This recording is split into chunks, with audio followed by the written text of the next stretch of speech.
Welcome to another episode on Oak and Rock Fatherhood. I'm your host, Zachary Small, joined by the co-host, Anthony Miglorino. What's up, Anthony? Nothing much, brother. Live and in person. Oak and Rock, we're rocking. We are rocking. Look, we have a lot of conversations about family, about fatherhood, about what it is we're doing as men to improve what's going on within the home. And that's not always sunshine and rainbows. And today we're going to talk about one of those less than stellar subjects, and that is death. Death is inevitable. We're all going to die. That's one of the few guarantees in life. But with that, how do you talk to your kids about it? How do you introduce them to it? How do you handle it? A lot of fathers have asked me how to talk to their kids about death. And I figured it'd be a great episode to do because this is something every single father is going to face. And so it's just important we talk to our kids so they can handle it. And to me, as early as it comes into a child's life is when you talk about it. But I was wondering what your perspective was on it and kind of how you handled, I guess, if you can go back to the first time you had to talk to the kids about death, and the same thing for myself. Yeah, I mean, it's like you said, it's inevitable. We have to have the discussion. And, your kids, I guess it's age appropriate, but if they have questions, I wouldn't deny it, right? I would dive into it. I would talk to my kids about it. We'd have a conversation. And you have to remember, a lot of people fear death. So it is a scary subject, right? It's the unknown. We don't know what happens. With my kids, I mean, they're older now, so I don't think it's even an issue, right? We don't talk about it. If it was addressed when they were younger, I think my intent back then would have been to put them at ease, to let them know that it is nothing to worry about, right? It's something that's going to happen to everybody. So why put a lot of focus on it? Why worry about it? Why let it take away from the life you're living now? So I think that was ultimately the goal, what we did in our house, right? I didn't want the focus and attention to be, oh my God, what happens when we die? Because the truth is, we don't know, right? I don't know, you don't know. Um, One day we'll find out. I mean, whether there's heaven, that's a whole different conversation. I remember telling my kids a while ago, if you could think about it, if you went to sleep, and if you never woke up from that dream, you would never know, right? You'd never know what happened, and Yeah. you'd just be in a constant state. So why fear that if we don't know what's going to happen? And that put their mind at ease, I guess, right? It's something they're going to be able to process and understand in realistic terms. Mhm. Where, I would say if you're a parent and you're posing the heaven and hell argument, you could possibly do a lot of damage telling your child if they behave a certain way, they can go to hell. To me, that's scary. Dude, when I think about that, I didn't even think about it from that angle. So it's interesting. You went Yeah. right there because that is where a lot of people go. It's like, oh, because of their religion or their faith, they drive from that angle. And while I think that there's a place to introduce those facts when a child is very young, what they're trying to comprehend is this person was here, they're no longer here. What does that mean? Yeah. And for me, it was very similar. And I don't understand. Well, I guess I do understand. I personally am not a fan of kicking that can down the road, making things up. Oh, grandma went to sleep, grandpa went to sleep, or there's somewhere better. Like, what are you really telling this child who doesn't understand these abstract things you're talking about? To me, it's similar to finances. People don't like their debt, or they don't like the fact that they're spending more than they're earning, so they don't address it. And these same people, because they don't want to hurt their kids' feelings or they don't want them to be scared, they don't even talk to them about death. And so similar to money, you don't fix your money problems by not talking about it. They just grow and grow and grow until you can't not talk about it. I think death is the same. If you kick the can down the road, if you don't give them the right information, they don't know what it is. That makes it scarier than if you just address it. And to me, it really was that simple. And that's why I think, for this video, and just for any parents of any age kid, whether your kid's 2 years old, or maybe they're 6, 7, 8, 9, somewhere in there, they haven't had to face it and they're just hitting it now later in life. Be direct and honest. I believe I don't remember the first death that we had to face, but I talked to the kids, and Jack and I were like, all right, like, how are we going to feel this? We found out somebody passed away. What does that mean? And maybe it's just our family, but we're pretty blunt. I was just like, hey guys, we didn't make it like a big powwow. I was just like, just so you know, maybe let's say it was Jackie's grandparents. We're like, hey, Jackie's grandmother passed away, and what does that mean? Well, she was very old. She lived a great life. She got sick, And then it was just time for her to go. And so the light inside her that went out, you know, and I was like, and she's no longer with us. She's dead. And what happens after that, we don't know. You know, we honestly, we don't know. And I don't have an answer for you there, but I'm here to listen to any questions you have, and I will find the answers and give you the best answer I can. But as far as what happens when you die, I don't know. And so in that, I don't even see room for she went to heaven, she went to hell. She's sleeping. Like, I don't know where she is. So why would I lie to my kids and let them know it's okay to not know? But you know what? But I always followed up with, but that's why we live every day as best we can. That's why I always tell you guys I love you. That's why I always let you know, X, Y, Z. That's why I push myself so hard in what I do, because someday that's going to happen to all of us. And dude, when I was in that car accident heading to Tennessee, and I told my family, well, it was a pretty jacked up year, so they were just like taking hits, whatever. But they found out, like, dad was in a car accident. Like, oh, is he okay? Yeah, all right. Like, that's kind of how we roll with things. We just take the information, and like, they knew when I came home, I got the biggest hugs, man. They were so happy to see me, but they knew in that moment there's nothing they could do, so they weren't freaking out or anything. They're just like, they're just like, hey, dad's okay. Yep, that's all that matters. Yeah, and so similar to death, she's not here. That's all that matters. She's not here. Mom needs support. We're going to be there for her. And we're just going to live our lives better, because now the grandmother's life, her light shines through us. The lessons, the memories, we cherish those.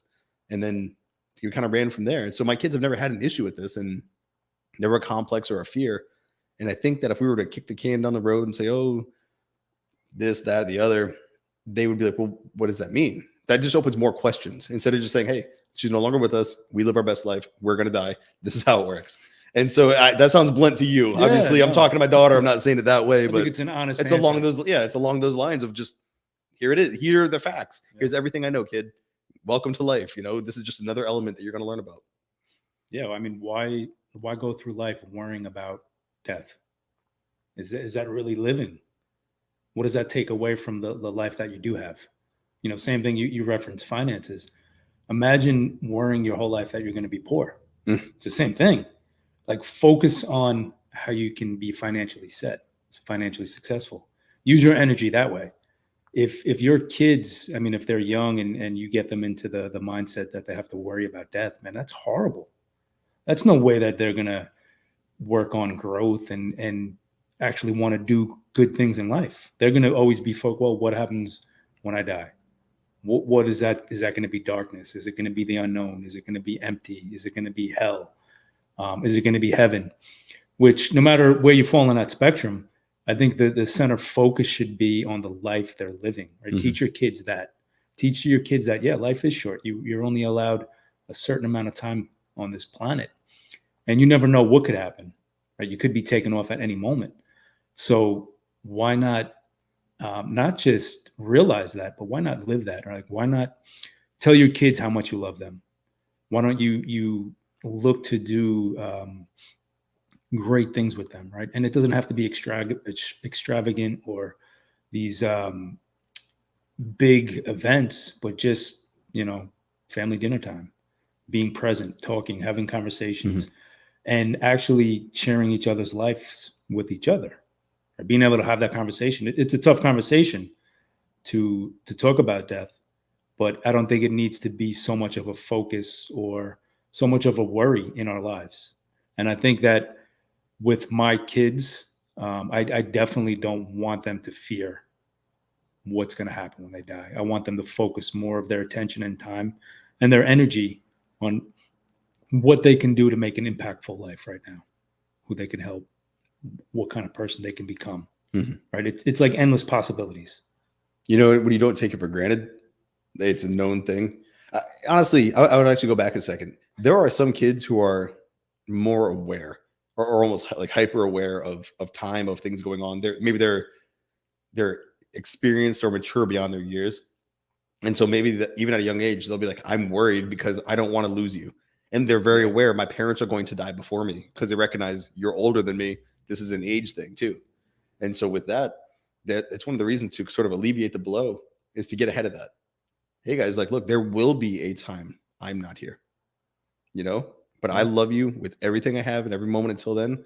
But just know that and maybe it's the morbid man in me, But I'm like, look, just when it's my time to go, know that I will have given you everything, and my expectation is for you to live even harder. Yeah. And that's so they know what to do. And so my kids, they'll mourn my death. I mean, obviously, like, let's not be weird about it.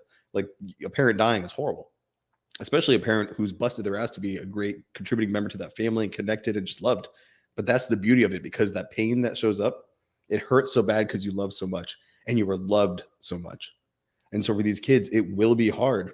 But if you're ahead of it, you're being proactive with things, you'll find that the more proactive you are with it, the more you speak about it without the wonder or the vagueness of where they are. If you're direct, your kids will be much more comfortable. Even if at the time it's uncomfortable, in the long run, they'll be far more comfortable just dealing with it and understanding it. And again, they're going to have friends who die. Other people in the family are going to die. Grandparents are going to die. Like, that's how things go. And it sucks. But that's just, yeah, dude, it's one of those things, man. It's hard. Well, we've lived it. Think about it from a parent's perspective, right? How many grown adults are afraid of death? That's another great angle. How many adults worry about, what's going to happen when they do die?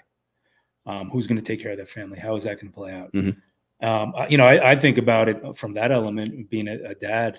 I want to show my kids that this is a gift we have, right? This time that I have spent with them. If I waste it on controlling every aspect of their life, yelling, screaming, punishing, making it really a negative experience for their childhood, what am I teaching them? What am I showing them that life's about? So I want to look at it from a perspective, right? If I'm 80 years old and I'm on my deathbed and the doctor comes in and tells me I'm about to die, I want to be able to look back and make sure I didn't waste that time on things that didn't matter, right? Like the room being clean, or, teeth getting brushed at night, all the examples we use on how to become a better parent. I want to make sure that I used that time in saying, yeah, I was a good leader, right? I listened to my kids when they needed me. I supported them. When things got tough, I didn't break down. I showed them that hard things happen, difficult things happen, but we're going to push through. We're going to be okay. And that's part of the legacy you want to pass down. Right? I never want my kids to be afraid to go out and live. And I don't want them to be afraid to die. I want them to cherish that gift that they have. Maybe 80 years, right? That's the life expectancy. I think I heard somebody say it once. If I'm 44, so if I live to 80, that's, do the math, 36 more years. That's 36 more summers that I have to be alive and be present with my kids. It's not that long, dude, man. I don't like when you put it like that, but that's for real. That makes me think of Memento Mori, but like on the reverse. Yeah. Everybody thinks of remember you're going to die, and that means I got to do everything. And to me, it's the reverse.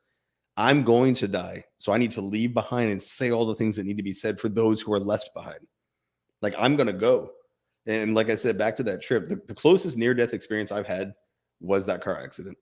That shit, it blew my truck up. It threw me in the thing. Dude, this is a real story. After she hit me, I hit the guardrail. I launched in the middle lane where they were cruising, and a logging truck, like one of those Parks and Recs, like one of those real big ass, like monster trucks, is barreling down, slamming on their brakes. And in my head, dude, I bowed my head in the truck, accepting my death that was coming at me to crush me. And I saw my daughter's face. It was like she looked up at me and smiled. My son's face, and they were in like black and white. And then it was Jackie's face, and she was looking up at me and smiling. And that was my last thought. It went dead silent. And then I was like, looked up. The truck was maybe 30 feet from me, which that's a lot, but not when it's a truck coming at you. And I was like, dude, like, fuck, like I really almost died. Like that was real shit. That was a real life flashing before your eyes moment. And I thought before I left on that trip, I hugged the kids as tight as I could. I love you so much. I can't wait to come. Like they know where I stood. All the people in FOE, like I let you guys all know, like, here's where I stand with you. I said all the things that had to be said. I did all the things that had to be done, not because I knew I was going to die, but because I knew that you were going to have to live.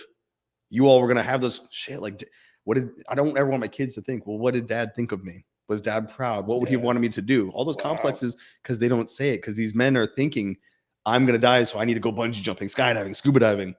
No, you need to be sitting down What is your mission? Have you ever told your family? What is your vision? What do you want for your kids? Do you know that your kids have, you might think that you're very proud of them. Have you said it? Yeah. They can't read your mind, you know? And so to me, that's how I view memento mori. It's on the other side of the coin. And so I'm not afraid of death at all because I live every single day like it's on my back. And that's why I say the things I say. And I'm very direct with how I feel about things, but it's because I want everyone to know. If I'm just gone, y'all are good. It'll suck that I'm gone. You're like, you're never going to find another me, but you will know, like, that dude, this is what he would have wanted for me. This is what he thought of me. This is where we stood. And then my kids, the same thing. And obviously my wife. Yeah. Even knowing that they're going to be good, that's a great thing to have in your mind. It's a gift to yourself. But what you said about you, let's say if you passed, your kids thinking, what did my dad think of me? Mm-hmm. Right? How did he see me? How you leave off in that moment, man, that hit me. That's important. So, and that's when you're alive, you have the opportunity to do that right now. Well, how many stories have you heard? They got into two friends get in a fight. They're arguing. One drives away, and then they're hit by a drunk driver. Yeah, that's a lot. You carry that, and people can say, "Oh, well, no, you'll carry that till you die." That you didn't get to say the thing you wanted to say. I saw a headline. Bob Saget had texted Dave Chappelle before he had passed, and Dave Chappelle, "I'll get to it." Yeah. Bob Saget died, and he said, "Dude, that bothers me because you thought everybody thinks I'll call him later. I can talk to him later. Maybe you won't." And so I think that if you approach it from the angle I was saying with memento mori, that will help you more comfortable with death, and that will allow you to better pass that to the kids because that fear is real, man, and you can push that on to the kids too. Because if you're fucking terrified, you have to understand that what are you scared of? That you didn't say the things you wanted to say, you didn't do the things you wanted to do. And I hate this conversation because, dude, I love my kids with everything. Yeah. But seriously, sitting there and having that conversation was that important because they needed to know it, and it had to come from me. And that's heavy's the head that wears the crown, right? I mean, dude, it's our job to have these tough conversations. And so when we talk to them, we need to ensure this is the world, and it can be dark, but that's why I'm going to give you all of my light until it's your turn to carry the torch and go forward. Yeah, I'm still hung up on that passing, not being here on the planet and on Earth, and your kids not knowing where they stood with you. That's heavy, man. That hits hard. Just imagine being that child, and their father passed away, and all the memories they have, or the punishments, if you're a parent who's hitting your kid, and you go out and you tell them to pick a switch that they can use, that you can use to spank them or hit them with. Think about the impression that you leave on that child's mind. So when you're here or you're alive, cherish that, right? Don't do the things that you know will harm them, because you have the opportunity right now to live that way instead of the opposite way, or, well, obviously the opposite, but I never, I would never now want to have my kids see me in that light, right? To say, when I go, I want my kids to say, man, well, Dad taught us so many things, right? He always listened to us. He inspired us. He was a good man. And that's the legacy I want to leave. Absolutely. If your kids can go forward, like, yeah, my dad passed, but he was a fucking savage. And that dude loved me. And you know what? He would have wanted me to start this business. I know my dad would have wanted me to take this chance. My dad would have wanted me to go and do this thing. Yeah. And same thing for Jackie. She's like, Zach, I told her she's going to die like a cat lady. She could ever date or marry again. I was like, I'll haunt your ass. I'll come back as a ghost. I'm just kidding. But with the kids, dude, honestly, I do think that's the best angle. I think, honestly, if you're talking to your kids about it, be as direct as possible. Remove the fluff, remove the mystery, and just be very clear. Our loved one is gone, and we have to honor their legacy. They're not coming back. Your approach can tell them where you think they went. But again, to me, it's just be direct. They're not here, and we're going to live our best. And where they went, we don't know. But what we do know is that the better we live, the better we honor them. And honestly, I think that's the approach. And that goes from a 1-year-old to like I said, by the time you're 10, I'm going to assume you've faced death. So, after that, your child should understand 10, 11, 12. I mean, like you said, your kids, they get it. It sucks still, but they understand. At a younger age, it's a very abstract thing. What do you mean they're not here? That's weird to them. And I get that, because where would you go? They didn't go somewhere else. They didn't go to sleep. They didn't go. No, man, that just leaves more questions. They're like, well, why are they not coming back then? That leaves a lot of Did I whys. do something wrong? Why? Well, you wouldn't want that either. So that's Yeah. it's a heavy topic, man. Like Yeah. I said, it's not always the best one, but again, that's why we have these talks. Not all of them need to go 45 minutes where we break down the theory behind it. Look, that's how you talk to your kids about death. So if you enjoy the topic, and you want to go further on it, or maybe you have a specific situation, or maybe you have a question, drop it in the comments below. But make sure you like, subscribe, share the message for those who need it, and refer back to this. So if something passes, something happens, just remember that you saw this, come back, watch it again, get yourself prepped, and then go talk to your kids. And if you need a little pep talk prior to then to kind of just sort your head around it, because as a parent, the first time we have this talk, it does suck. We're two dads who've had to go through it.